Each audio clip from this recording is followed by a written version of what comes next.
लिए loan bank से प्राप्त करोगे, गारंटी सरकार देगी, ब्याज सरकार भरेगी। ब्याज अनुदान की यह योजना बहुत जल्दी आपके सामने हम प्रस्तुत करने वाले हैं। मेरी माताएं, बहनें, महिला स्व सहायता समूह की एक नई ताकत बन के उभरी है। मेरा संकल्प है, हमारी सरकार का संकल्प है, हर एक बहन की आमदनी कम से कम 10,000 रुपया मासिक होनी चाहिए। उस दिशा में ग्रामीण क्षेत्रों में भी स्व सहायता समूहों को लोन उपलब्ध करवाया जा रहा है। अब केवल 2% ब्याज पर इस साल 1300 करोड़ रुपया हम स्व सहायता समूहों को उपलब्ध करा चुके हैं। प्रधानमंत्री जी ने संकल्प लिया लोकल को वोकल बनाने का। हमारी कोशिश यह है कि महिला सेल्फ हेल्प ग्रुप जो सामान बनाए उनका उपयोग आसपास रहने वाली जनता करे। रोजगार की दृष्टि से हर संभव उपाय किए जाएंगे ताकि व्यक्ति की रोजमर्रा की जरूरतें पूरी हो सके।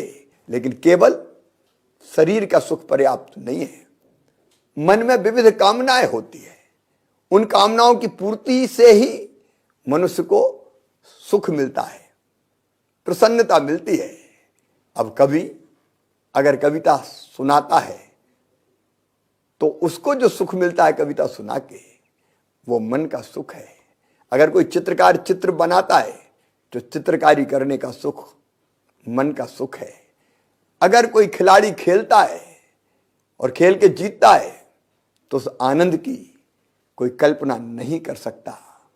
नर्तक को नृत्य में आनंद आता है और इसलिए मन की विविध कामनाओं की पूर्ति हो सके ऐसी राज व्यवस्था ही सचमुच में आवश्यक है। और इसलिए हमारे कलाकार, हमारे संगीतकार, हमारे चित्रकार, हमारे लोक नृत्य, हमारी इस तरह की उत्सव की परंपराएं, उनको आगे बढ़ाने के लिए अनेकों उत्सवों का आयोजन मध्य प्रदेश की सरकार करती है। और हमारे साहित्यकार, कलाकार, इन सबको भी बढ़ावा देने के लिए हर संभव प्रयास किए जाएंगे। गांव में भी खेल के मैदान बनाए जाएंगे ताकि हमारे बच्चे गांव में भी खेल खेल के न केवल मन से आनंदित हो सकें बल्कि शरीर को भी स्वस्थ और सबल बना सके। पर्यटकों को पर्यटन में आनंद मिलता है और इसलिए टूरिज्म की सबसे बेहतर डेस्टिनेशन मध्य प्रदेश बने, उस दिशा में लगातार प्रयास जारी है। बफर में सफर, नाइट सफारी, हमारे टाइगर जो रिजर्व है उनमें विविध प्रकार की गतिविधियां, हमारा धार्मिक पर्यटन, रिलीजियस टूरिज्म, ऐतिहासिक महत्व के स्थानों पर जाकर पर्यटक कैसे आराम से कुछ दिन बिता सकें, इसके इंतजाम में हम लगे हैं। लेकिन इसके आगे भी मनुष्य जिज्ञासु होता है। बच्चा भी लगातार सोचता है कि ये चीज क्यों होती है। जैसे न्यूटन ने जब पेड़ से फल टूटा और नीचे गिरा तो सोचना शुरू कर दिया था पेड़ से फल टूटा, नीचे क्यों गिरा। और अंततः उसने पृथ्वी में गुरुत्वाकर्षण की शक्ति होती है इस सिद्धांत को खोज लिया। हर एक बच्चा जिज्ञासु होता है। जरूरत इस बात की है कि वो अपनी जिज्ञासा और खोज की प्रवृत्ति का प्रकटीकरण कर सके, उसको अवसर मिले, मौका मिले रिसर्च का, अनुसंधान का। इसलिए वैज्ञानिक शिक्षा, इसलिए तकनीकी शिक्षा और इसलिए ऐसा इंतजाम कि जिसमें वो अपनी प्रतिभा का प्रकटीकरण ढंग से कर सके, उसकी व्यवस्था हम नई शिक्षा नीति के अंतर्गत करने की पूरी कोशिश करेंगे।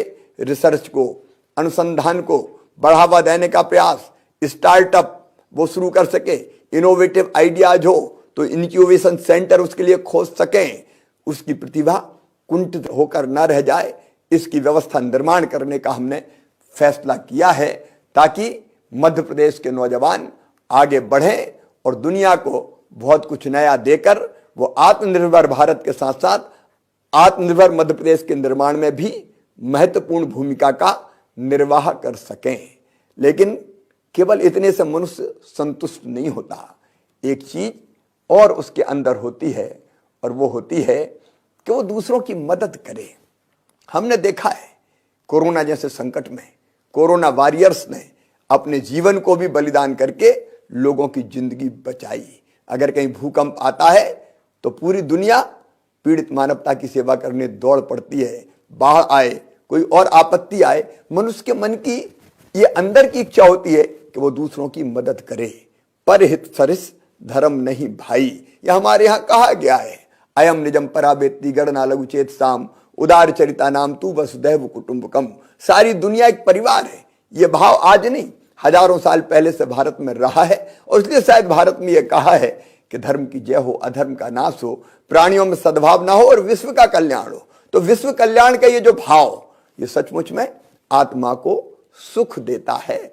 और इसलिए ऐसी व्यवस्थाओं का निर्माण कि जिसमें लोग दूसरों को भी सुख दे सकें, दूसरों की सहायता कर सकें, मदद कर सकें, चाहे वो दीन दयाल रसोई जैसी व्यवस्था बनाने की कोशिश हो, चाहे संकट के समय पीड़ित मानवता की सेवा का भाव हो, किसी को निःशुल्क शिक्षा देने का इंतजाम हो, अलग अलग तरह से मदद। देखिए, भारतीय संस्कृति में तो ये कहा गया है कि एक ही चेतना सब में है, और इसलिए हमारी जिम्मेदारी है कि हम पेड़ पौधों का भी ध्यान रखें, पर्यावरण को बचाएं, नदियों को सुरक्षित करें, हम पानी बचाएं, हम बेटियों को कोई कष्ट ना आने दें, हम बेटी बचाएं, नशा मुक्त समाज बनाएं। परोपकार के अनेकों काम हो सकते हैं, और इसलिए ऐसी व्यवस्था का निर्माण कि जिसमें मनुष्य इन सारी व्यवस्थाओं को कर सके। और इसके साथ ही अगर कोई संकट पहुंचाता है दूसरे लोगों को, हमारे प्रदेश में कई माफिया ऐसे हावी हो गए थे कि जिन्होंने जनता का जीना दूभर कर दिया था। हमने तय किया कि माफियाओं को हम खत्म करके ही चैन की सांस लेंगे, और इसलिए हजारों एकड़ जमीन माफियाओं से मुक्त करा के जनता को देने का अभियान लगातार चल रहा है। चिट फंड कंपनी वाले जो पैसा खा गए थे, उनको पकड़ के उनकी संपत्ति भी नीलाम करके वो पैसा अब जनता को दिलाया जा रहा है। नशे के कारोबारी हों, अवैध खनन करने वाले हों, शराब माफिया हों, ये मानवता को नुकसान पहुंचाने वाले लोग हैं, और इसलिए इनके खिलाफ प्रभावी कार्रवाई भी बाकी लोगों को आत्मा का सुख देती है। न केवल इतना मेरे बहनों और भाइयों, सुशासन देना, सचमुच में लोगों के जीवन को बहुत सुकून देना है, वो हमारा संकल्प है। प्रिय बहनों और भाइयों, एक गौरवशाली मध्य प्रदेश, एक समृद्ध मध्य प्रदेश, एक विकसित मध्य प्रदेश, एक आत्मनिर्भर मध्य प्रदेश के लिए मैं अपने आप को समर्पित करता हूं। मैं परिश्रम की पराकाष्ठा करूंगा, प्रयत्नों की परिसीमा करूंगा। मेरी मंत्रिमंडल के साथी परिश्रम करेंगे, प्रशासनिक टीम कोई कसर नहीं छोड़ेगी। लेकिन मैं आपको भी आह्वान करता हूं, आत्मनिर्भर मध्य प्रदेश बनाने के लिए आप भी सहयोग कीजिए, अपना योगदान दीजिए, इस मंगल कामना के साथ कि सर्वे भवन्तु सुखिनः, सर्वे सन्तु निरामया, सर्वे भद्राणि पश्यन्तु, मां कश्चित् दुर्भाग् भवेत्। सब सुखी हों, सब निरोग हों, सबका मंगल हो, सबका कल्याण हो, और सबका कल्याण हो इसमें हम अपनी ओर से कोई कसर नहीं छोड़ेंगे। बहुत